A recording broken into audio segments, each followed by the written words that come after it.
ನಮಸ್ಕಾರ ಸ್ನೇಹಿತರೆ, Suma iconic YouTube ಚಾನಲ್ಗೆ ತಮ್ಮೆಲ್ಲರಿಗೂ ಆತ್ಮೀಯವಾದ ಸ್ವಾಗತ ಸುಸ್ವಾಗತ.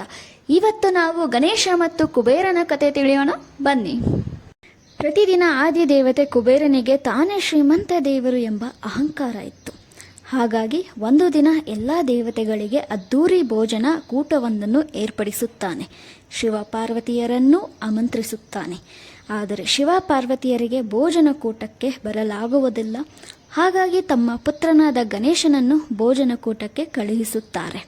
ಭೋಜನ ಕೂಟದಲ್ಲಿದ್ದ ಎಲ್ಲ ತಿನಿಸುಗಳನ್ನು ಗಣೇಶ ತಿಂದು ಖಾಲಿ ಮಾಡುತ್ತಾನೆ. ಅಷ್ಟೇ ಅಲ್ಲ, ಕುಬೇರನ ಅಲಕಪುರಿಯಲ್ಲಿದ್ದ ಎಲ್ಲ ವಸ್ತುಗಳನ್ನು ತಿಂದು ಮುಗಿಸುತ್ತಾನೆ. ನಂತರ ಕುಬೇರನನ್ನೇ ತಿಂದು ಮುಗಿಸಲು ಹೊರಡುತ್ತಾನೆ. ಇದರಿಂದ ಭಯಗೊಂಡ ಕುಬೇರ ಸಹಾಯಕ್ಕಾಗಿ ಶಿವನ ಬಳಿಗೆ ಓಡಿ ಹೋಗುತ್ತಾನೆ. ಆಗ ಶಿವ ಕೈತುಂಬ ಹುರಿದ ಧಾನ್ಯಗಳನ್ನು ಗಣೇಶನಿಗೆ ನೀಡಿ ಅವನ ಹಸಿವನ್ನು ನೀಗಿಸುತ್ತಾನೆ. ಇದರಿಂದ ಕುಬೇರನಿಗೆ ತನ್ನಲ್ಲಿದ್ದ ಅಹಂಕಾರ ನಿವಾರಣೆಯೂ ಆಗುತ್ತದೆ. ಹಾಗೆಯೇ ಪ್ರತಿಯೊಬ್ಬ ಮಾನವನಲ್ಲಿರುವ ಅಹಂಕಾರ ಇಂದಲ್ಲ ನಾಳೆ ನಿವಾರಣೆಯೂ ಆಗಲೇಬೇಕು.